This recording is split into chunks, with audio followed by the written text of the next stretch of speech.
So ఈ year సంక్రాంతికి megastar Chiranjeevi గారు హుక్ స్టెప్ అని వస్తే కరెక్ట్గా 4 నెలల తర్వాత రామ్ చరణ్ గారు మస్సా మస్సా మస్సా అంటూ బాక్స్ ఆఫీస్ని షేక్ చేసేశారు.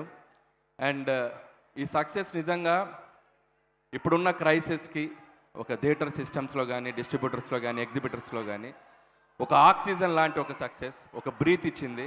సో థియేటర్స్ అన్నీ మళ్ళీ జనాలతోటి కలకల్లాడిపోయాయి.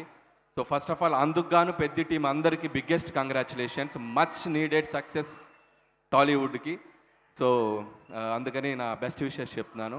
అలాగే ఈ టీంలో పనిచేసిన టెక్నీషియన్స్ అందరికీ, రత్నవేల్ గారు సో సూపర్ విజువల్ సార్, అసలు నేను మీతో సరలేరు వర్క్ చేశాను అండ్ ఎక్స్ట్రాడినరీ ఆ వరల్డ్ని అద్భుతంగా క్రియేట్ చేశారు అండ్ కంగ్రాచులేషన్ సార్. అలాగే the great music director AR Rahman garu, అద్భుతమైన పాటలు. సో బ్యాక్గ్రౌండ్ మ్యూజిక్స్ బయటకు వచ్చేటప్పుడు పాటల కంటే బ్యాక్గ్రౌండ్ స్కోర్ మాట్లాడుకుంటూ వచ్చాం, అంత అద్భుతంగా బ్యాక్గ్రౌండ్ మ్యూజిక్ ఇచ్చారు. సో రెహమాన్ గారికి అండ్ మిగతా టీం అందరికీ, అలాగే జగపతి బాబు గారు అద్భుతమైన పాత్ర పోషించారు. సో ఆయనకి, మిగతా టీం ఆర్టిస్టులందరికీ నా బెస్ట్ విషెస్ చెప్తున్నాను. అలాగే Buchi, and you deserve this success. ఎంత రిస్క్ అయిన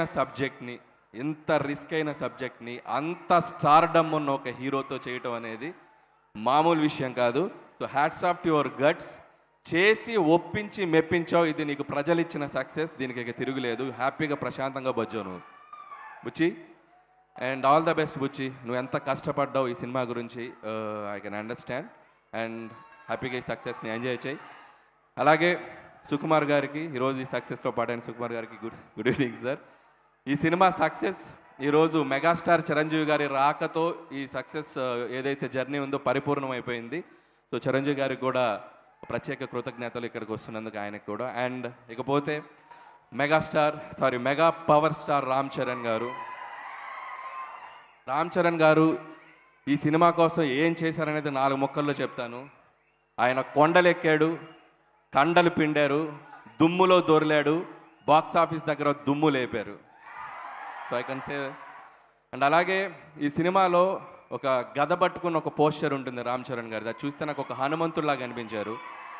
నిజంగా ఈ సినిమాకు పనిచేసిన ప్రతి టీం టెక్నీషియన్ దగ్గర ఒక ఎత్తు అయితే, రామ్ చరణ్ గారు ఈ సినిమాని హనుమంతుడిలాగా తీసుకెళ్ళి అలా బాక్స్ ఆఫీస్ దగ్గర ఒక అద్భుతమైన సక్సెస్గా నిలబెట్టారు. రామ్ చరణ్ గారు, మీ ఎఫర్ట్స్కి, మీ డెడికేషన్కి నిజంగా hats off to you sir. ఈ సినిమాలో చాలా రిలీజ్ అయ్యాక ఒక వైరల్ అయిన ఒక కంటెంట్ ఉంది. శివరాజ్ కుమార్ గారు ఈ పట్టేంటో తెలుసా అని చెప్పి ఎత్తి అవతలిసిరితే రామ్ చరణ్ గారు ఒక రిజ్లర్గా ఒక బాడీతో మనకి కనబడతారు. అక్కడ ఒక మస్సా అని ఒక బ్యాక్గ్రౌండ్ స్కోర్ వస్తుంది. ఈ సినిమాని కూడా రామ్ చరణ్ గారు ఎత్తి తీసి అవతలేసి అది ఒక బాక్స్ ఆఫీస్ దగ్గర బ్లాక్ బస్టర్ అయి కూర్చుంది. So congratulation sir. అండ్ ముగించే ముందు, సో రామ్ చరణ్ గారు ఈ సినిమా కోసం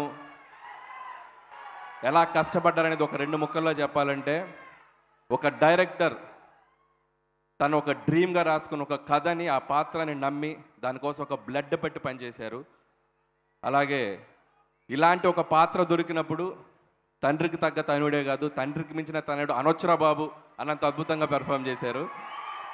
సో ఒకేలాగా బతికేనేకి, ఒకేలాగా చేసేనేకి ఎంత పెద్ద బతికేందుకు, ఈ నేల మీద ఉన్నప్పుడు ఏదో ఒకటి చేసేయాలా, పుడతావా ఏంటి మళ్ళీ. So love you sir and I wish you more successful films in future also sir. And congratulations and all the best to entire team and grand celebration of Vidya. And చివరిగా మా సతీష్ కిలారు గారు, సో నాకు చాలా ఇష్టమైన producer, చాలా ప్రాక్టికల్గా, చాలా down to earth ఉండే ఒక ప్రొడ్యూసర్ ఆయన. సో నాకు బాగా సన్నిహితులు.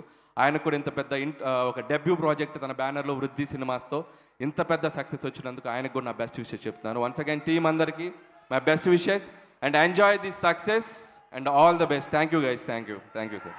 Thank you.